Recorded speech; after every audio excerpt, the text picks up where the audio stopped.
नमस्कार व्यूअर्स, बहुत स्वागत आप सभी का। आप देख रहे हैं आपका प्रोग्राम कॉफी पर कुरुक्षेत्र में हूं सौरभ शर्मा आपके साथ, आपके उस प्रोग्राम में जब बातें हम बिल्कुल खुल्लम खुल्ला करते हैं।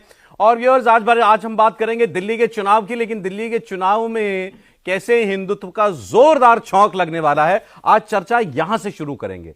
वैसे भी दिल्ली में आप देख रहे हैं अभी जो रिसेंट कंट्रोवर्सी है वो ये कि रामायण का एक उदाहरण गलत कोट कर दिया केजरीवाल जी ने। एक रामायण की एक घटना को उन्होंने कहा कि रावण जो है वो सोने का हिरण बन के आया था और सीता जी को उसने मोह लिया उस हिरण ने, और उन्होंने राम जी को भेज दिया। ये कहानी वो सुनाते सुनाते बोले रावण था वो। तो लोग समझाया बाद में रावण नहीं था, मारीच था। ये तो बच्चा बच्चा जानता है। इसी से साबित होता है कि केजरीवाल जी चुनावी हिंदू हैं। इनको हिंदुओं के धर्म ग्रंथों से ना कोई लेना देना, ना इनकी जानकारी। तो इसलिए सिर्फ चुनाव के लिए हिंदू हिंदू करते हैं। ये बीजेपी का इस वक्त प्रचार चल रहा है। अब योगी जी आएंगे तो योगी जी केजरीवाल जी पर कैसे हमले करते हैं, और वो बटोगे तो कटोगे जो नारा उन्होंने दिया था वो फिर बाकी सब चुनावों में चल गया। हरियाणा में चला, जीत गई बीजेपी। महाराष्ट्र में बहुत जोरदार तरीके से चल गया। क्या दिल्ली में उस नारे की कोई कॉन्स्टिट्यूएंसी है? मतलब ये नारा दिल्ली में भी जो है वोट ला सकता है कि ये उसका बहुत बड़ा टेस्ट होगा। और वो केजरीवाल के लिए क्या भाषा यूज करते हैं, किस तरीके से, क्योंकि अब तक मौका ऐसा आया नहीं है। 5 साल पहले की अलग बात है, आज इस वक्त योगी जी भी अलग किस्म, अलग तेवर में, अलग फ्लेवर में चल रहे हैं। योगी जी भी अलग ही लेवल चल रहा है उनका। तो वो इस बार क्या बोलते हैं केजरीवाल के लिए, ये बड़ा इंटरेस्टिंग होगा देखना। तो योगी जी के भाषण जो है वो लग गए। 14 सभाएं योगी आदित्यनाथ दिल्ली के अंदर करने वाले हैं। 23 जनवरी, 28, 30 और 1 तारीख को ये उनके कार्यक्रम जो है वो लगे हुए हैं। तो अब योगी आदित्यनाथ के आने से क्या होगा ये मैं आपको बताऊं। मेहमानों से आपको मैं मिलवा देता हूं। विनोद अग्निहोत्री सर प्रोग्राम में आए। सर बहुत स्वागत है आपका। दीपक चौरसिया जी हमारे साथ हैं, बहुत स्वागत सर। और शांतनु गुप्ता जी भारत भ्रमण के बाद आ गए, बहुत स्वागत शांतनु जी का। इतना कुंभ घूमे, इतना घूम सारा इन्होंने सब पाप काट लिए अपने। नहीं तो एक ही बात में आप लोगों के भी ये तो साधु जैसे वेश में है ना। आप लोगों के भी काट लिए हमारे कह रहे हैं आपकी तो आपकी भी कटवा के आए। बाबा कहा जाए ज्यादा बेहतर होगा। और बाबा ये योगी जी के तो बायोग्राफर है। योगी जी आ रहे हैं अब दिल्ली। अभी मैं रौनक के साथ पॉडकास्ट कर रहा हूँ। उन्होंने कहा योगी पे लिखते हैं उनके जैसे दिखते हैं। योगी पे लिखते हैं उनके जैसे दिखते हैं। अच्छा, सही बात है। और इसके अलावा एक चीज सर, और आज मैंने एक एक्सरसाइज की। मैंने कहा कि 3 ऐसे लोगों से बात की मैंने जो इन तीनों पार्टियों को दिल्ली में जो चुनाव लड़ रही है, आम आदमी पार्टी, कांग्रेस, बीजेपी, इनको समझते हैं, जानते हैं। नाम नहीं ले रहा हूं, उनको ऑब्जर्व कर रहे हैं, उनको जो ऑब्जर्व करते हैं और जानते हैं अंदर क्या बातचीत होती है चुनाव इस इलेक्शन को लेकर के। तो उनका क्या, उन्होंने क्या असेसमेंट बताया, पार्टियों का अपना असेसमेंट कि हमारे लिए चुनाव इस वक्त कहां है, हम जीत रहे हैं, हार रहे हैं, कितनी सीटों पर कैसे इश्यूज चल रहे हैं, वो मैं आपके साथ शेयर करूंगा। ये उनके असेसमेंट है, सीरियस असेसमेंट है। कितनी सच होती है या आप लोग उससे कितना इत्तेफाक रखते हैं, प्रोग्राम में हम लोग बात करेंगे। पहले लेकिन जैसा मैंने योगी जी का कहा, योगी जी आएंगे, आपको लगता है हरियाणा में वो हिंदुत्व वाली कॉन्स्टिट्यूएंसी थी, महाराष्ट्र में जबरदस्त थी, खूब चला वो नारा, खूब चल गया, दिल्ली में कहीं उसका कोई टेकर है? देखिए मेरे ख्याल से सौरभ, जब योगी जी हम कहते हैं तो योगी जी केवल हिंदुत्व की कॉन्स्टिट्यूंसी को रिप्रेजेंट नहीं करते, योगी जी गवर्नेंस की, लॉ एंड ऑर्डर की कॉन्स्टिट्यूंसी को भी रिप्रेजेंट करते हैं। इतना बड़ा महाकुंभ करा रहे हैं जिसमें हार्वर्ड से लेकर स्टैनफोर्ड तक है। अभी मैं यूपी के चीफ सेक्रेटरी का ट्वीट पढ़ रहा था, उनमें 16वां एयरपोर्ट मुरादाबाद में लॉन्च हो गया।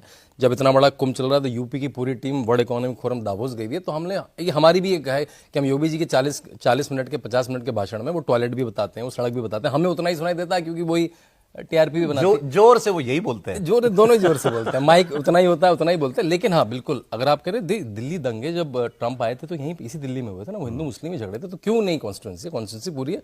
तो वो अपनी गवर्नेंस की बात भी बताएंगे, मतलब वो डिविनिटी का, मतलब धर्म का और गवर्नेंस का मेरे ख्याल से अच्छा मिश्रण है। एक बड़े मुख्यमंत्री हैं, बड़े प्रदेश। मेरा जो दिलचस्पी वो ये कि भाई कांग्रेस पर तो आप, बीजेपी जब से है तब से ही ये प्रो मुस्लिम है, ये आप टैग कांग्रेस पे तो लगा सकते हो, और लेकिन केजरीवाल के ऊपर वो वैसा अभी तक नहीं चिपका है। और केजरीवाल ने इस बार अपने आप को हिंदू साबित करने की बहुत कोशिश की है। ये रावण वाला प्रकरण अगर आप छोड़ दें जो भी कल हो गया है, इसके अलावा सब कुछ वो अपना पुजारियों के साथ सब माथे पर टीका वीका सब लगा करके, और उन्होंने अपनी एक सनातन सेवा समिति लॉन्च की है। बीजेपी के ही मंदिर प्रकोष्ठ के सब उसमें लोग ले लिए, पुजारियों को पैसा बांट रहे हैं, मंदिरों के चक्कर काट रहे हैं, वो फुल एक्सरसाइज कर रहे हैं। देखिए अरविंद केजरीवाल जो है जानते हैं इस बात को कि जो दिल्ली में उनका मुकाबला बीजेपी से है, कांग्रेस 2013 के बाद से बिल्कुल बैक सीट पर रही है।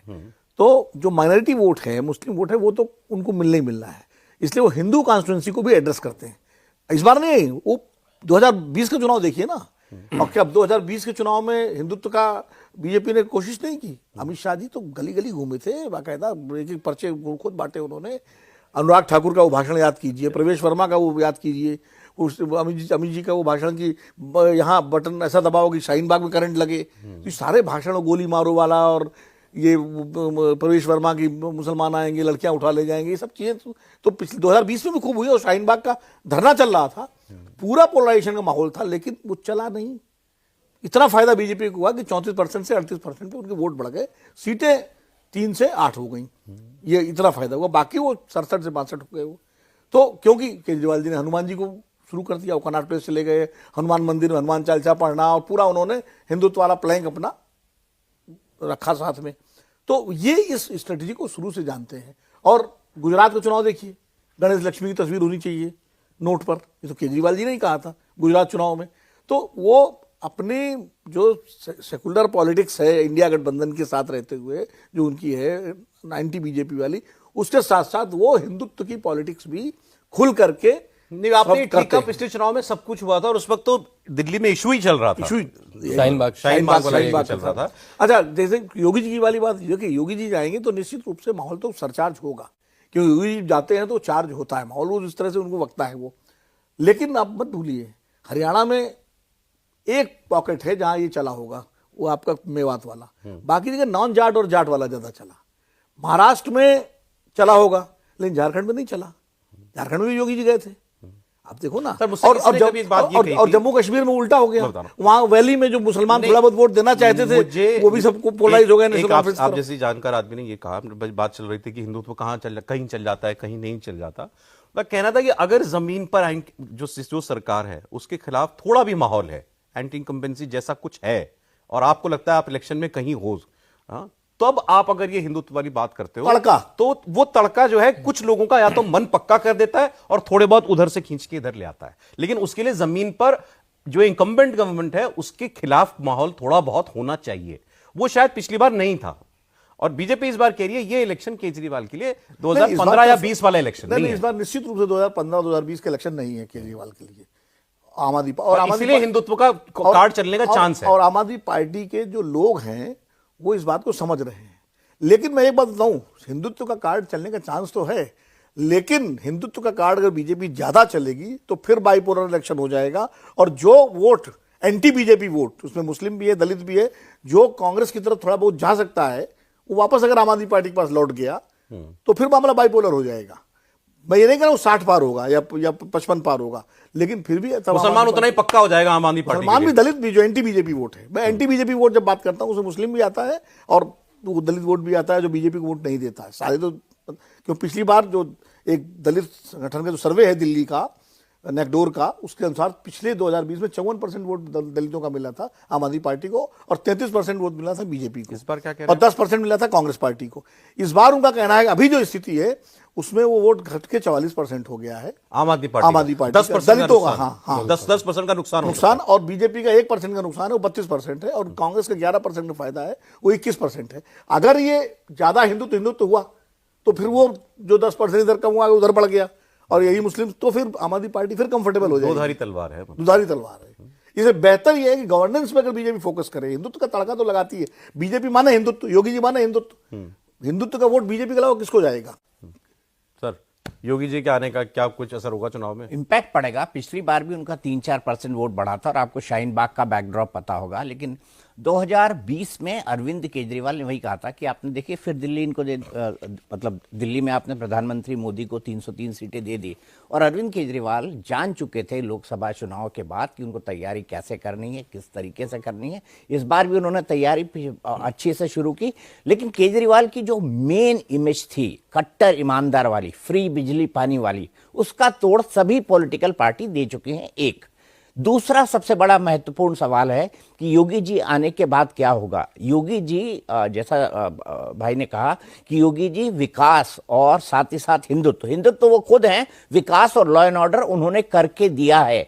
और दिल्ली की जो मूल समस्या है वो गवर्नेंस की है। तो ये दोनों इशू पर बीजेपी में मानता हूं शीश महल भी कर रही है, शराब घोटाला भी कर रही है, रामायण वाला भी मुद्दा उठा रही है, सब मुद्दे उठा रही है, और जिसको जैसा मौका मिलेगा वो मुद्दे चुनाव के अंदर वो उठाएंगे। लेकिन केजरीवाल की सबसे बड़ी चिंता क्या है, केजरीवाल की सबसे बड़ी दिक्कत क्या है कि केजरीवाल के पास इस बार चुनाव के लिए कोई बड़ा नैरेटिव नहीं है। पिछली बार था उनके पास, एक है मेरे सामने मेरा विकल्प कौन सा है बता दो, विकल्प नेता की- कौन है मेरे सामने? अब- बार बार वो इस बात को कह रहे हैं, उनको लगता है भाई मेरा नाम काफी है। लेकिन सौरभ, मैं मानता हूं उनका नाम दिल्ली की राजनीति में काफी है, देश की राजनीति में काफी है, इसीलिए कांग्रेस पार्टी भी कहीं ना कहीं कंफ्यूजन के अंदर रही है दिल्ली के अंदर उनकी क्या स्ट्रैटेजी हो। लेकिन केजरीवाल भी इस बात को जानते हैं कि 3 बार की एंटी इनकम्बेंसी में नरेंद्र मोदी भी 240 सीटों पर रह गए। हमका सबका कैलकुलेशन था कि वो बहुत 300 ले आएंगे, 400 पार ले आएंगे, सब ले आएंगे, लेकिन 3 बार की एंटी इनकम्बेंसी बहुत होती है। और इसमें जो मुद्दों का तड़का भारतीय जनता पार्टी और कांग्रेस लगा रही है, और इस बार ये मत मानिए कि ये दो तरफा फाइट है। पिछली बार कांग्रेस फाइट में बिल्कुल नहीं थी, डिमोरलाइज थी, बुरी स्थिति में थी। 2019 का चुनाव बहुत बुरी तरह हारी थी, राहुल गांधी उसके बाद छोड़ के चले गए थे। लेकिन राहुल गांधी ने इस बार दिल्ली के लिए एक स्ट्रैटेजी सामने रखी है, उन्होंने रखी हो या उनकी पार्टी ने बात रखी। बहुत इंपॉर्टेंट लगी, आप सहमत हैं इससे जो उन्होंने कहा कि अगर ज्यादा हिंदुत्व बीजेपी करेगी योगी जी के आने के बाद, अगर उस दिशा में ज्यादा गई तो मुसलमान फिर एकजुट हो जाएगा आम आदमी पार्टी की तरफ, और जो बीजेपी को उम्मीद है कि कांग्रेस कुछ अच्छा करे, जो आप कह रहे थे, वोट डिवाइड हो, एंटी केजरीवाल बीजेपी वोट, देखिए एंटी बीजेपी वोट डिवाइड हो, बीजेपी वोट डिवाइड हो, वो उसको नुकसान होगा। मुझे नहीं लगता, मुझे लगता है कि दोनों चीजों पर केयरफुल चलेगी। ऐसा नहीं है कि भारतीय जनता पार्टी सिर्फ शराब घोटाला और सिर्फ शीश महल का मुद्दा उठा रही है। उसको पता है कि लोगों की समस्या क्या है, उसको पता है लोगों की दिक्कत क्या है। भारतीय जनता पार्टी हमको लगता है हमारे लिए जैसे 2024 के चुनाव में मोदी को कोई नहीं हरा सकता, वैसा हमको लगता है कि एक अविजय वाली छवि अरविंद केजरीवाल ने दिल्ली के माहौल के अंदर बना के रखी है। लेकिन मुझे लगता है कि इस बार डेंट उनकी छवि ही हुई है। तिलिस्म सबका टूटता है, तिलिस्म सबका टूटता है। और केजरीवाल 3 का बार तिलिस्म भी वो तो टूट ही गया ना, ऑरा जो था, ऑरा तो इस बार देखिए, पॉलिटिकल पार्टी तो उनकी रहेगी, आम आदमी पार्टी तो नहीं, उनकी उस रहेगी। केजरीवाल नाम का जो ऑरा था, बिल्कुल ईमानदार वाली, बिल्कुल कट्टर जो वाली बात ईमानदार थी। वाली छवि पर सबसे बड़ा ग्रहण है, और ये केजरीवाल के लिए सबसे बड़ी दिक्कत है। जैसे कह रहा था, मैंने 3 लोगों से आज बात की, तीनों पार्टियों को जानने वाले लोग अलग अलग, मैं अपना उनका असेसमेंट बता रहा हूं आपको, इन पार्टीज का अपना क्या असेसमेंट है। जैसे पहले कांग्रेस बताता हूं आपको मैं, आम आदमी पार्टी का। आम आदमी पार्टी इस स्थिति में अपने आप को मानती है इस वक्त कि हमारी 20 सीट तो डन है, ये हम हारते ही नहीं। दिल्ली 70 की विधानसभा 35 आपको चाहिए सरकार बनाने के लिए। वो कहते हैं हमारी गिनती 20 से शुरू होती है, कोई जोर लगा ले बीजेपी, हम नहीं हारने वाले, कितने अच्छा कर ले कांग्रेस, हम नहीं हारते सीट ये। उसके बाद वो 10 सीटें अपने लिए और फेवरेबल भी मानते हैं इनकी 20 के अलावा, कि हमारे लिए बहुत फेवरेबल है, ठीक है, लड़ा फाइट है, लेकिन तो वो 25-30 तो बड़ी कंफर्टेबल समझ रहे हैं अपने लिए। लेकिन इंटरेस्टिंगली मुझे उस आदमी ने यह बात कही कि जितना कोर इश्यूज से दूर ये चुनाव जाएगा, मतलब सड़क, सीवर, पानी, गंदगी, गंदा पानी, जो सिविक इश्यूज हैं, सिविक इश्यूज जो हैं, सिविक कम्युनिटी बहुत इंपॉर्टेंट है। ये दिल्ली के सबसे बड़े इशू हैं। और मुझे उस व्यक्ति ने भी कहा कि हम तो आप वाले तो खुश होते हैं जब ये शीश महल या शराब घोटाला करते हैं कि इससे हमारा ज्यादा नुकसान नहीं होगा, बल्कि ये जो जिससे डैमेज हो सकता है हमको, कि सड़क टूटी है, अब तो घर में गंदा पानी आ रहा है, अब तो एमसीडी में भी आम आदमी पार्टी है। हाँ, तो उनके पास कोई बहाना भी नहीं है। वो पहले तो आप डाल देते थे बीजेपी 4 तरफ की एंटी इनकम्बेंसी है, इसको सौरभ भूलिए मत। 2013 की, 2015 की, 2020 की और एमसीडी की। अब आप 13 वाली शायद ना मानो, लेकिन 15 और 20 की तो भाई, 13 तो बहुत 49 दिन सरकार। ठीक है, और मान ली वो मैंने कांग्रेस को 15 और मानते नहीं 20 फाइट में, हाँ। मतलब आम आदमी पार्टी कह रही है ज्यादा 1-2% का मेरे इजाफा करने मेरे को ख्याल कांग्रेस इससे से बेहतर ये कर उनका नैरेटिव बिल्डिंग है। उनको भी पता है कि कांग्रेस उनके लिए दिल्ली में एक ठीक ठाक पोजीशन में है, 2020 की स्थिति में तो कम से कम नहीं है। और अरविंद केजरीवाल को यह भी पता है कि उनके नेता और उनके विधायकों के खिलाफ भी एंटी इनकम्बेंसी है। वो मैं मान रहे हैं वो, उसके बावजूद उनका कहना है कि हमारा 40-45 का फिगर है, हम लगता है सरकार बनाएंगे। अब भाई आदमी 62 से 40-45 मान रहा है तो ये तो मान ही रहा है ना कि मेरे को नुकसान हो रहा है। हाँ। लेकिन इतना नुकसान हो जाएगा कि मेरी सरकार चली जाएगी, आम आदमी पार्टी सौरभ, नहीं। एक बात बताऊं आपको, ये अक्सर कई बार जिनकी सीटें ज्यादा होती हैं पार्टियों की, तो उनको लगता है कितनी कम होंगी, कितनी कम होगी, लेकिन मैं जब इसका होती है एक तो हो ही जाती है। 1998 में राजस्थान में अशोक गहलोत के नेतृत्व में 154 सीटें जीती थी कांग्रेस ने। जब उसके बाद चुनाव हो रहे थे, तो जिसमें ये वसुंधरा जीती थी 2003 में, तो कांग्रेसी कहते थे कितनी कम होंगी हमारी, अरे 50 कम हो जाएंगी, 100 तो फिर भी हमारी रहेंगी। तो ये भी कई बार बड़ा मुश्किल होता है कि भरभराहट, जब जमीन खिसकती है तो पता नहीं लगता। पता नहीं लगता। इसलिए मैं ये नहीं कह रहा हूं खिसक रही है इनकी जमीन, लेकिन मैं बता रहा हूं कि ये कोई गारंटी नहीं होती है कि अगर नहीं, आपकी लेकिन मुझे जो फीडबैक दिया गया, मुझे ऐसा लगा वो सुन के कि जमीन का एहसास है आम आदमी पार्टी को, क्योंकि मुझे ये भी बताया गया कि आम आदमी पार्टी ये मान रही है कि अरविंद केजरीवाल की नई दिल्ली कॉन्स्टिट्यूंसी, कालकाजी से आतिशी चीफ मिनिस्टर और पूर्व डिप्टी सीएम मनीष सिसोदिया जंगपुरा में, तीनों जगहों पर बीजेपी ने अच्छी घेराबंदी कर दी है। तीनों ने, और यहां तक मुझे तो बताया गया कि अगर मैंने पूछा कि क्या मतलब कि केजरीवाल या इनमें से कोई चुनाव हार भी सकता है, बोले तीनों भी अगर हार जाएं तो हैरानी नहीं होनी चाहिए। नहीं, इसमें क्योंकि सीटों पर बहुत कड़ा मुकाबला चल रहा है इन तीनों एक चीज और है, बीजेपी ने तो घेराबंदी की है, कांग्रेस ने भी यहाँ तड़का लगा रखा है घेराबंदी का। भाई संदीप दीक्षित, अच्छे फराज सूरी, अलका लांबा जो भी वोट काटेंगी वो किसका काटेंगे? तो ये तीनों जो है इतना इलेक्शन फराज सूरी किसका काटेंगे? और मैं एक बात बता दूं सौरभ, नई दिल्ली का डिसाइडिंग फैक्टर होगी। 2013 में नई दिल्ली शीला दीक्षित हारी, अरविंद केजरीवाल सत्ता के अंदर आए। इस बार नई दिल्ली में अगर अरविंद केजरीवाल जीतते हैं तो मुझे लगता है परवेश वर्मा जिस खिलाफ लड़ रहे हैं उन्होंने केजरीवाल वाला ही स्टंट कर दिया। कल प्रेस कॉन्फ्रेंस में पेपर में लिखा केजरीवाल 20,000 वोटों से चुनाव हारेगा। लो मैंने लिख के दे दिया। वैसे सौरभ एक छोटा सा किस्सा सुना देता हूँ। 2015 के चुनाव में अरविंद केजरीवाल का मैं एक इंटरव्यू कर रहा था, गाड़ी के अंदर वो जा रहे थे, तो उन्होंने मुझसे कहा कि कांग्रेस की 0 सीटें आएंगी। मुझे भरोसा नहीं था, टू बी वेरी ऑनेस्ट। तो मेरे मुंह से एकदम से निकल गया सर कि चलिए लिख के दे दीजिए। तो केजरीवाल ने लिख के दिया। अच्छा, ये चैलेंज शुरू करने वाले आप हैं। जी, केजरीवाल ने लिख के दे दिया। बाद में उन्होंने गुजरात चुनाव में भी ये दावा किया IB CBI, तो उन्होंने मेरे पुराने ट्वीट को डाला आम आदमी पार्टी ने कि देखिए हमने पहले भी लिख के दिया 0 आई, उसके बाद हमने लिख के दिया 0 आई, उस पर वो अड़े रहे। तो ये जो लिखने का चलन है ना, वो अरविंद केजरीवाल को, ये मैंने आपको आपका बताया कि आप मानती है कि हम चुनाव जीत जाएंगे, लेकिन हमारे नेता की सीटें टफ है। मैं वो कांग्रेस का बताता हूं। कांग्रेस के एक आदमी से मैंने मतलब बात की, कांग्रेस को समझने वाले से। उन्होंने कहा देखो कांग्रेस को अपनी हालत का एहसास है कि हमारी कितनी ताकत है। सर हम काम ही 10-12 सीटों पर कर रहे हैं। वो 70 पर कैंडिडेट खड़े हैं, वो काम ही फोकस ही 10-12 सीटों पर है, जहां बोले हमको मुसलमान और दलित वाली सीटें जो है उस पर हमको उम्मीद है। अपना कोर कॉन्स्टिट्यूंसी वापस लाने की कोशिश है ये चुनाव। वो किसी मुगालते में नहीं है कि नंबर 2 हम आपके बाद हम आ जाएंगे या हम सरकार बनाने, कुछ नहीं। उनकी 2-4 सीटें भी आएंगी तो उनका मानना है कि हमारा ग्राउंड वापस लौटेगा धीरे, कुछ वोट तो हमारा वापस आएगा। देखिए, कांग्रेस की अगर बात करें, दिल्ली में कांग्रेस अपने आप को जो लीडरशिप है, जो वो तो प्लेयर नहीं मानती, सही बात है अंदर, लेकिन वो ये मान के चलती है कि अगर उसकी वजह से बीजेपी यहाँ सरकार बनाती है, मान लीजिए आम आदमी पार्टी हारती है, तो उसका रास्ता आगे का पंजाब का खुलेगा और देश में जो आम आदमी पार्टी जगह जगह उसका सरदर्द करती है उस पर लगाम लगेगी। एक सिनेरियो।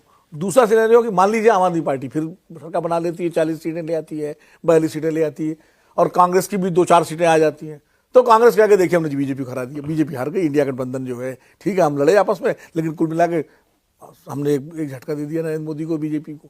तो वो दोनों हाथों में इसमें, लेकिन एक ही दोनों में इंपॉर्टेंट चीज मैंने आपको जो बताई बातें, आप और कांग्रेस को जानने वाले दोनों ने मुझे ये कहा, कांग्रेस के जानने वाले आदमी ने कहा कि मुस्लिम माइंड मेकअप है, कहीं कोई डिवीजन नहीं है, 70 से 80% बिल्कुल कंसोलिडेशन आम आदमी पार्टी के पीछे है। ये कांग्रेस को समझने वाले लोग भी कह रहे हैं कि उनको भी मालूम है, ये नंबर वो वोट नहीं टूटेगा दिल्ली में। तो वो वही तो मैं कह रहा हूँ, ज्यादा हिंदुत्व करेंगे तो थोड़ा बहुत जो टूटने की गुंजाइश है वो और चिपक जाएगा। ये मैं खाली कर, देखिए जब भी दिल्ली में बाइपोलर चुनाव हुआ बीजेपी को नुकसान हुआ है, और जब भी ट्राइपोलर चुनाव हुआ है बीजेपी को फायदा हुआ है। 1993 सरकार बनी, ट्राइपोलर चुनाव था, जनता दल 12.5-13% वोट लेके उसे डिवाइड किया और कांग्रेस 17 सीट पर रह गई। उसके बाद लगातार चुनाव बाइपोलर हुए 2013 तक।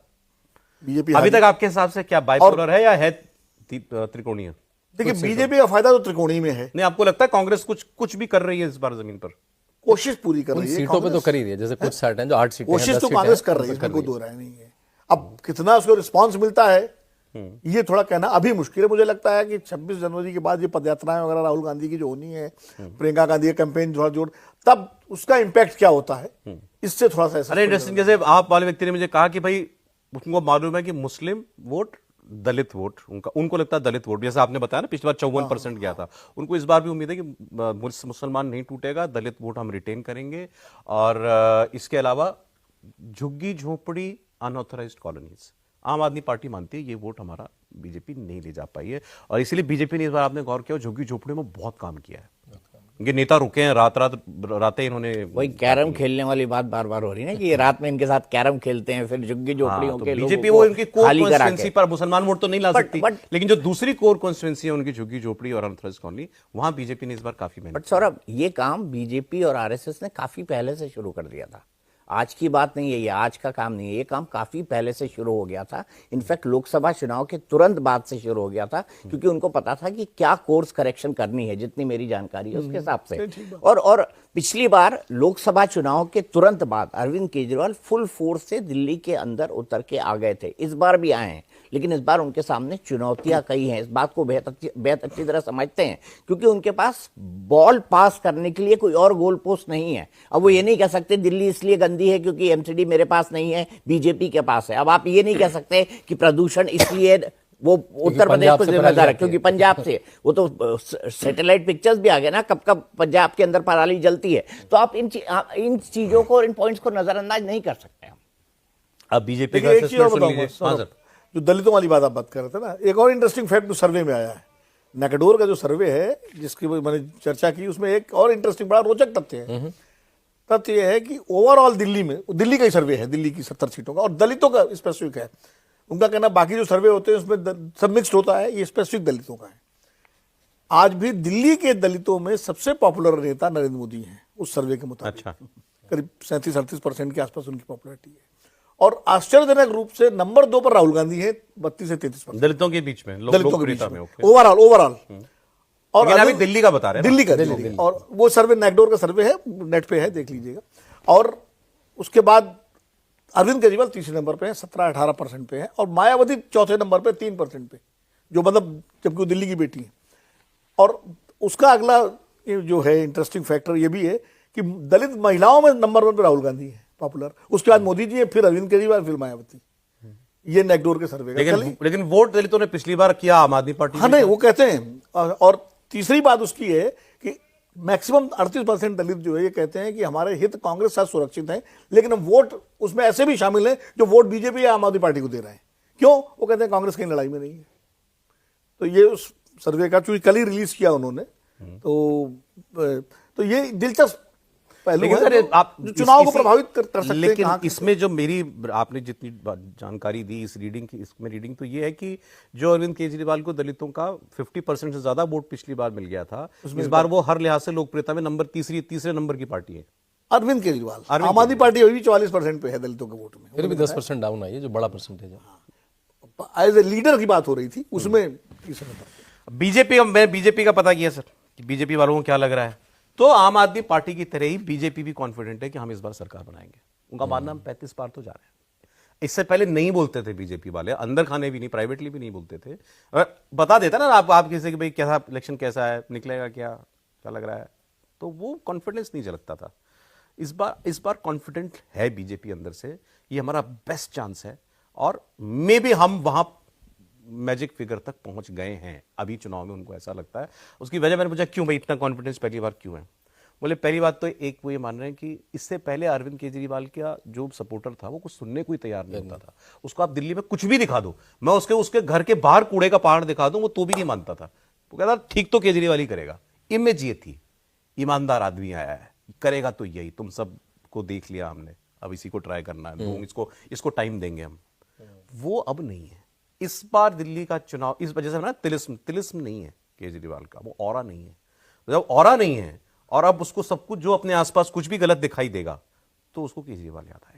अगर कुछ गलत दिखाई देगा तो बीजेपी कह रही है पहली बार दिल्ली में रियल इश्यूज पर चुनाव होगा पिछले 12-13 सालों के अंदर। देखिए, रियल इश्यूज चुनाव होगा तो निश्चित रूप से कांटे की लड़ाई होगी, इसमें कोई दो राय नहीं। अगर रियल इश्यूज, अगर भावनात्मक चुनाव हुआ तो इस बार भावनात्मक नहीं है, तो रियल इश्यूज पे और वो इनविंसिबिलिटी वाली बात जा चुकी है केजरीवाल की, उनकी वो वाली कट्टर ईमानदार वाली बात भी शराब घोटाला और शीश महल ने। देखिए, रियल इश्यूज पे अगर चुनाव हुआ तो निश्चित रूप से कांटे की लड़ाई होगी, और फिर मैं कह रहा हूं कि 2024 का लोकसभा चुनाव जैसा नतीजा ना हो जाए, सिंगल लार्जेस्ट तो आ जाए आम आदमी पार्टी, ये सरकार, लेकिन सरकार बनाने के लिए कांग्रेस जरूरत पड़ जाए, जो उनके 2013 में हुआ था। हाँ, 2013 में हुआ था जी। सौरभ, आपने देखा भी होगा लेकिन सौरभ, मैं एक बात कहना चाहता हूँ, सॉरी, इस बार ना 35 भी ले आएंगे अरविंद केजरीवाल तो दिक्कत में रहेंगे, 36 भी ले आएंगे, क्योंकि अरविंद केजरीवाल अभी तक इसलिए बचे हुए थे, जो भारतीय जनता पार्टी की तोड़फोड़ की राजनीति है 63 और उसमें, 67 क्योंकि उनके पास 63, 67 और बड़े बड़े फिगर्स थे, और भाजपा 3 और भाजपा 3 और 8 पे थी। तो क्या करेगा? तो सर लेकिन आप कुछ भी कर लो, टूटी तो आप कभी नहीं। भाई आप अरविंद केजरीवाल जेल चले आप गए, देखिए ना, सब हालत देखिए एक आदमी पंजाब नहीं के अंदर। टूटा उनका, ये मानने बात एक पड़ेगा। आदमी आप टूटने से फायदा नहीं है ना कुछ। नंबर 62 नंबर में आप कितने कितना तोड़ तोड़ लेंगे? वो मेरे जो भाई? भी कुछ डिफेक्शंस हुए हैं अभी कैलाश गहलोत वगैरह, ये चुनाव के आसपास हुए हैं, वो राजन गौतम का और उनका अदरवाइज नहीं। पर मैं बता दूं, अगर उनकी 36 भी आ गई, 40 भी हो गई, तो अरविंद केजरीवाल जिस खतरा तरह रहेगा से वो, सरकार चलाते हैं उसमें उनको मुश्किल आएगी, और वो भी इस बात को बहुत बेहतर ढंग से समझते होंगे। और जो हमने कहा ना कि राहुल गांधी और दोनों थोड़ा एक गुंजाइश बचा के रखना चाहते हैं कि पोस्ट पोल सिनेरियो में क्या अरे होता है। मैंने ये कुछ लोग चर्चा हो रही देखिए थी, पार्टी टूटती कब है? देखिए सुनिए, पार्टी कब टूटती है? जब मार्जिन पे मामला होता है। मध्य प्रदेश में कांग्रेस टूटी थी क्योंकि 118 और 114 का मसला था, 109 का क्या था। कर्नाटक में टूटी थी, जो गिनती की कुमार आठ स्वामी सीट- सरकार आठ गिरी सीट थी, चाहिए थी बस। 8-10 था। बिल्कुल। आप देखिए जहां भी जो है, या यहाँ देख लो आप, महाराष्ट्र में जब हुआ था तो बीजेपी 119 5 पे थी, 105 105 पे 109 सीटों पे थी, 105 प्लस इंडिपेंडेंट थे, तो मिला के 112 114 हाँ, हो जाते बराबर, थे। बराबर। तब उनको उन्होंने तोड़ा। जब 62, 63 और 3 का अंतर हो, बहुत अंतर हो जाता है। मतलब चुनाव के बाद भी आम आदमी पार्टी अगर जैसा आपने कहा मार्जिन के आसपास 40 मार्जिन में तो 40 से कम और मान रही है लीजिए मान लीजिए तो फिर 36 लोटस चलेगा फिर यहाँ भी। नहीं, जैसे 36-37 पे आम आदमी पार्टी 40 पे आ गई मान लीजिए, और बीजेपी आ गई 28-29 पे, तो फिर खतरा बढ़ जाता है। पता नहीं क्यों समझे कि हिमाचल में नहीं कर पाए, नहीं, हिमाचल में नहीं कर पाए, बात सही है। कोशिश तो की हिमाचल में, बहुत कोशिश की, नहीं कर पाए। नहीं कर पाए, ये बात सही है। राज्यसभा में तो हुई है, मैं ये कह रहा हूँ चुनाव के तुरंत बाद नहीं होगा। लगेगा एक साल। चुनाव 40 सीटें अगर आ गई, 36 भी आ गई, सरकार आम आदमी पार्टी की शपथ जाएगी। होगी। भाई एमपी में क्या मेरे ख्याल से 1.5 साल बाद हुआ था, हाँ, लगभग 18 महीने बाद। 18 महीने के बाद ही हुआ था, ठीक है। लेकिन महाराष्ट्र में भी लंबा वक्त लगा था, 2 साल लगे थे, पौने 2 साल लगे 2 थे। साल लगे थे। महाराष्ट्र में भी लंबा वक्त मैं लगा आपसे कहता कि ये इंपॉर्टेंट पकाना पड़ता है हुआ, ना। जैसे आपने भी कहा ना कि मतलब अगर कमी पेशी पड़ गई तो फिर देखेंगे केजरीवाल राहुल गांधी की तरफ ही बिल्कुल। और मेरा क्या साथ है? और दो। ऑप्शन ही नहीं। लेकिन क्या कांग्रेस पहली क्या ऐसी परिस्थिति बनती है केजरीवाल को कुछ सीटों की जरूरत पड़े और कांग्रेस को कुछ सीटें आ जाएं, ये भी ऐसी सूरत important में है, राहुल कांग्रेस गांधी सीटें आ क्या जाएं। करेंगे? राहुल तो मुझे किसी ने कहा कि इस बार राहुल गांधी नहीं देंगे। ना ना राहुल गांधी तो नहीं देंगे। नहीं तो आप लगा दो, पीछे राष्ट्रपति शासन दबाव- लगा दो। नहीं, नहीं। राहुल गांधी को क्या मिल रहा है वो भी केजरीवाल की नहीं, सरकार बना के, सम- ये बताओ ना आप मुझे। राहुल गांधी समर्थन नहीं देंगे मान लीजिए। हाँ। राहुल गांधी पे इंडिया गठबंधन के सहयोगियों का दबाव पड़ेगा, शरद वो पड़ी पवार दिया, कितना का, दबाव? लालू यादव का, इनका सबका पड़ेगा। और उनको बोलेंगे ना फिर बोलो तुम ही खड़े थे ना इनके बट पीछे। मैं एक बात बताऊं, राहुल गांधी अगर लॉन्ग टर्म की राजनीति करना चाहते हैं, लॉन्ग टर्म अपना विजन रखना चाहते हैं, तो उनके ऐसे रीजनल नेता जो अरविंद केजरीवाल का जो तिलिस्म है, जो ऑरा है, उसको भी राहुल गांधी को तोड़ने की जरूरत है। क्योंकि अरविंद केजरीवाल और इंडिया गठबंधन के बाकी सहयोगियों ने इस चुनाव से पहले सीधे राहुल गांधी को हिट किया, सीधे राहुल गांधी। इसको तो राहुल गांधी को भी ये समझना पड़ेगा, या उनके रणनीतिकारों को समझना पड़ेगा, जो इस बात को समझते हैं कि राहुल गांधी के लिए बेहतर है कि अरविंद केजरीवाल का तिलिस्म टूटे। उससे कम से कम राहुल गांधी, कोई हरा सकता है तो बोले भाई केजरीवाल ही हरा सकते हैं, कोई हरा सकता है तो बोले अखिलेश ही हरा सकते हैं, कोई हरा सकता है तो बोले ममता ही हरा सकती है, कोई हरा सकता है तो बोले हेमंत सोरेन ही हरा सकते हैं। तो राहुल गांधी को यहां पर नहीं, आपको लगता है राहुल गांधी वो काम दोबारा करेंगे जिसको कांग्रेस पार्टी के लोग जो 2013 में किया था। हाँ, जो 2013 हिस्टोरिकल ब्लंडर उनके जिसको कांग्रेस मानती है कि केजरीवाल को सरकार में लाके दिखा दिया एक बार। मुझे लगता है उनके ऊपर इतना दबाव पड़ेगा कि अंततः वो अरविंद केजरीवाल के समर्थन में नहीं, उसमें चले। एक चीज और भी, मगर साहब बहुत सारे इफ लगे हुए हैं। पहला इफ कि केजरीवाल की इतनी कम हाँ, सीटें आए, वो भी दूसरा है। कांग्रेस को उसमें मिले। एक ही दूसरा फौर है। कांग्रेस को मिले, ज्यादा नहीं, उसमें एक ही फौर है कि कांग्रेस से कौन से लोग जीत के आते हैं एमएलए। मान लीजिए संदीप दीक्षित जैसे लोग जीत के आए तो वो तो बिल्कुल केजरीवाल साथ नहीं कैसे जाना चला जाएगा चाहेंगे। संदीप दीक्षित या जो अलका लांबा देवेंद्र यादव है।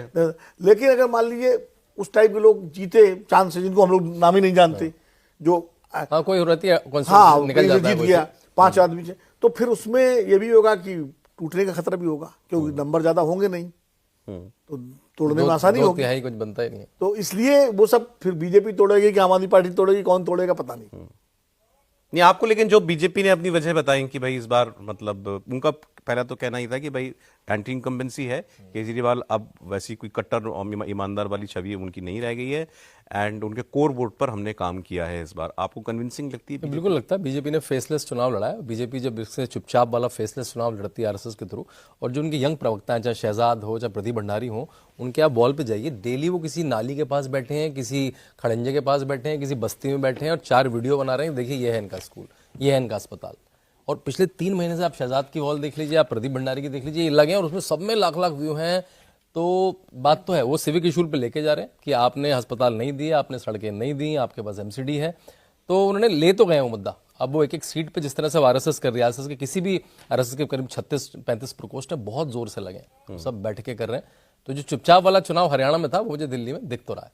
टच एंड गोई होगा, टच एंड गोई। हाँ, टच एंड अंदर खाने बीजेपी ने चुनाव लड़ा है, ऐसा चुनाव उसने 2020 में नहीं लड़ा था, बिल्कुल नहीं लड़ा था। अरविंद केजरीवाल 2020 में बिल्कुल अलग सिचुएशन में थे, वो नरेंद्र मोदी के चैलेंजर थे, और उन्होंने यहाँ तक बोल दिया था कि भाई 2015 में भी बोला था और 2020 में भी धीरे से बोला था, चलो आपने दिल्ली दे दिया मोदी जी को, अब ये वाली दिल्ली मुझे दे दीजिए। ये उनके कार्यकर्ता ये बोलते रहे हैं और कहते रहे हैं। क्या उस सिचुएशन में अभी वो हैं? अभी वो उस सिचुएशन में नहीं है। उनका एक बड़ा वोट बैंक है, लेकिन हाँ, एंटी बीजेपी वोट बैंक भी बड़ा है, खूब है। और लोग तो बोलते हैं ना कि, और बीजेपी को एक चीज से और डर है, ये जब केजरीवाल जी ने 2100 रुपए महिलाओं को देने वाली घोषणा की थी ना, उसके बाद इन्होंने फॉर्म भरवाने शुरू कर दिए। तो आपको याद होगा दिल्ली के ही डिपार्टमेंट ने, जो मिनिस्टर ऐलान कर रहा है उसी के डिपार्टमेंट ने लिखे थे, एडवर्टाइजमेंट दिया था कि दिल्ली में ऐसी कोई स्कीम नहीं चल रही है। लेकिन तब तक 40 लाख फॉर्म भर चुके थे। तो जो 40 लाख महिलाओं से फॉर्म भरवा लिया आम आदमी पार्टी ने कि तुमको 2100 रुपये हर महीना मिलना शुरू हो जाएगा, इस पर लोग यकीन करते हैं। आप छत्तीसगढ़ याद करो, बीजेपी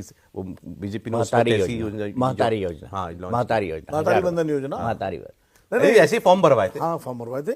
अभी जो आप बता रहे हैं, मुझे भी एक सज्जन ने बताया, वो आम आदमी पार्टी के कार्यालय में गए हुए थे किसी से मिलने, तो कह रहे थे वहाँ 10-12 महिलाएं आई हुई थी कि वो फॉर्म हमें भरना है। तो अब ये देखिए, नहीं, बट ये चीजें ये देखो, ये चीजें काम कर जाती हैं, बिल्कुल करती हैं। लेकिन इसका एक काउंटर नैरेटिव भी है ना, कि आपने तो पहले ही 2022 में ही बोल दिया था आप दिल्ली की महिलाओं को 1000 रुपए देंगे, पंजाब की महिलाओं को 1000 रुपए देंगे, लेकिन आप वो कर नहीं पाए। सर, ये पार्टियों का शातिरपना है ना, जिससे फॉर्म भरवा लिया जाके मानी किसी गरीब महिला से, पहले भी भरा हुआ। वो तो ये मान रही है ना कि ये आदमी मेरे पास फॉर्म भरवा के आया था, मुझे मिलना शुरू हो जाएगा। ये बात फरवरी से। देखिए, ये बात हम आप तो समझ रहे हैं कि पहले भरवाया नहीं, उसको नहीं मतलब है, उसको तो लगता फॉर्म हमारा भरवा लिया, बस वो जो मानता हूं। और at some level this is wrong, ये मैं मानता हूं गलत है। इलेक्शन कमीशन को उसमें कुछ करना चाहिए, कोई भी पार्टी करे। बीजेपी ने छत्तीसगढ़ में किया था, मुझे ये ठीक नहीं लगता, मतलब बेमानी सी लगती है। तुम ये आप लिखित वादा कर रहे हो, आप लिख के जो आप सौरभ, एक मैं आपको बताता हूं, ये शुरू कहां से हुआ। 2022 में जब पहली बार अरविंद केजरीवाल ने पंजाब में 1000 रुपए और यहां 1000 रुपए देने की बात की थी, दे नहीं पाए, वो एक अलग बात है। लेकिन इसको ले कौन उड़ा? इसको ले उड़े शिवराज सिंह चौहान, और लाडली बहना उन्होंने सर लॉन्च कर दी 1250 रुपए महीने वाली। और आप माने या ना माने, जितनी एंटी इनकम्बेंसी शिवराज जी के खिलाफ थी, उस लाडली बहना ने इसको पूरी तरह से खत्म कर दिया, उन्होंने उसको डिलीवर किया। और ये भी एक बहुत बड़ी बात है। और वही शिंदे ने किया, वही हरियाणा के अंदर हुआ, वही छत्तीसगढ़, झारखंड में हुआ, झारखंड में भी आपने घोषणा की मैया योजना। तो आप देखो ना, आप देखो अरविंद केजरीवाल को एक क्रेडिट देना चाहिए कि, और कांग्रेस को भी एक क्रेडिट देना चाहिए। कांग्रेस कर्नाटक में किया, हाँ, कर्नाटक और हिमाचल में कि वो फ्री बीज पर बीजेपी को ले आए, जिसको रेवड़ी कल्चर कहते थे। आज बीजेपी बात कर रहे थे, ये सोचिए कितना कॉमिकल है। बीजेपी 3 बार में अपना संकल्प पत्र जारी कर रही है। अटपटा लगता है ना, इलेक्शन लड़ रहे हो 3 बार, तीसरा बाकी है। अभी दो किस्त, आज ही दूसरा राउंड किया अनाउंसमेंट्स का, अब एक तीसरा करेंगे। इसलिए कि अरविंद केजरीवाल रोज उठते ये घोषणा कर देते हैं, तो उनको लगता है कि भाई वो कुछ बचा के रखना है इसके सामने। जैसे हम बचपन में सर पटाखे चलाते थे ना, बचा के रखो, तो बचा के रखो। अभी देखो सामने वाला देखना ना, ये 12 बजे तक चलाता है, मैं बचा के रखूंगा थोड़े। हम तो रख रहे, धनतेरस में भी चलाएंगे, बचा के रखो। इतनी वही हो रहा है, कॉम्पिटिटिव पॉलिटिक्स है। भैया दूज के दिन देखिए, जो अभी कैश ट्रांसफर की बात हुई, मुझे याद है कि जब 2014 में अरविंद पानीग्राही, अगर आपको याद हो, तो पहले चेयरमैन बने, वो कैश ट्रांसफर के कोलंबिया यूनिवर्सिटी के प्रोपेगेटर हैं। तो जो बेस बनाया वो नरेंद्र मोदी ने बनाया, चाहे वो जैम प्रिंटिंग है कि जनधन होगा, आधार होगा, मोबाइल फोन होगा, आप उस बेस को इस्तेमाल सब कर रहे हैं। क्योंकि देखिए कैश देना आसान नहीं होता, आपको कैश तो बांटते नहीं है, आपको अकाउंट में भेजना होता है। उसका जो पूरा इंफ्रास्ट्रक्चर है वो नरेंद्र मोदी ने बना के दे दिया, हम उस पर खेल सब रहे हैं। तो इसके प्रणेता आइडिया कांग्रेस का, ओरिजिनल तो आइडिया कांग्रेस का का इंप्लीमेंट करने के लिए आपको टेक इन्फ्रास्ट्रक्चर ना ना DP direct benefit transfer Atal ji के वक्त से ये एक पायलट प्रोजेक्ट था जिसको इंप्लीमेंट करना कांग्रेस ने शुरू किया और मोदी जी इसको ले गए। मतलब मुझे यही बात आपने कही, कांग्रेस ने इसका पायलट प्रोजेक्ट लॉन्च किया था, कितना मुझे याद और है। डीबीटी का राजस्थान में, डीबीटी का राजस्थान में लॉन्च किया था। और आप कह रहे हैं वो अटल मोइली इसके वो उससे पहले अटल से जी चल रहा था कि कैसे लोगों प्रोग्राम को इम्प्लीमेंटेशन के मंत्री मोइली थे और मोइली इसको वो कर रहे थे, सुपरवाइज कर रहे थे। चलो जो भी, अरविंद केजरीवाल बीजेपी और कांग्रेस की वहां से दिए हुए आइडिया इंफ्रास्ट्रक्चर को कहा रहे हैं। देखिए अरविंद केजरीवाल तो इसके चैंपियन हैं इस चीज के। और सबसे बड़ी बात यह है, एक उनकी देखिए दो नेता देश में ऐसे हैं जो अपने खिलाफ नैरेटिव को बदल देते हैं, एक नरेंद्र मोदी, दूसरा अरविंद केजरीवाल। अब रावण वाला मामला जिससे आपने शुरू किया था, मारीच कहा उन्होंने, चाहे जानबूझ के कहा या बिना जाने कहा, लेकिन रावण पे उन्होंने चिपका दिया बीजेपी को कि तो रावण के वंशज हैं। अब योगी ने उतारा, बीजेपी ने योगी जी को उतारा। अब देखिए रावण की समर्थक है। जरा फाइनल वर्ड केजरीवाल जी बोलता हूं तो आम आदमी पार्टी, केजरीवाल जी का चुनाव फंस गया है दिल्ली में, आसान नहीं रह गया। कांटे का चुनाव तो 2020 से 2015 नहीं है, नहीं है ना, 2020 बीजेपी भी निकाल जाए तो हैरानी नहीं, जब चुनाव ऐसा नहीं है तो नतीजे भी कुछ भी हो कुछ भी सकते हो हैं। सकता है। आप बताइए सर। बिल्कुल फंसा हुआ चुनाव है और केजरीवाल के लिए अपने राजनीतिक करियर का सबसे मुश्किल चुनाव है दिल्ली का ये वाला। ओके, बिल्कुल बिल्कुल टच एंड गो है। आई थिंक पहली बार 10 साल में भाजपा के पास रियल चांस है दिल्ली में सरकार बनाने का। वैसे सौरभ, महाराष्ट्र हरियाणा के बाद अब कोई भी अनुमान लगाना जो है बड़ा मुश्किल हो गया है। बेईमानी है, इसलिए मैं अपना तो दिया ही नहीं, आप तीनों का ले लिया। और हम भी बच के निकल गए सर, हमने ये नहीं कहा ये जीत रहा है, हार रहा है, पतली गली से। आप अभी हो, मैं दिखलवाऊंगा, आप चिंता मत करें, खुल के बताएंगे। बहुत शुक्रिया सर, प्रोग्राम में आप आए, बहुत धन्यवाद आपका। विनोद जी, दीपक जी, शांतनु, बहुत शुक्रिया। कॉफी पर कुरुक्षेत्र में आज इतना ही। व्यूअर्स, आपसे फिर मिलेंगे हम कल 6 बजे। फिलहाल एक ब्रेक के बाद आपको दिखाएंगे तुर्की की तस्वीर, जहां आग से 66 लोगों की जान चली गई।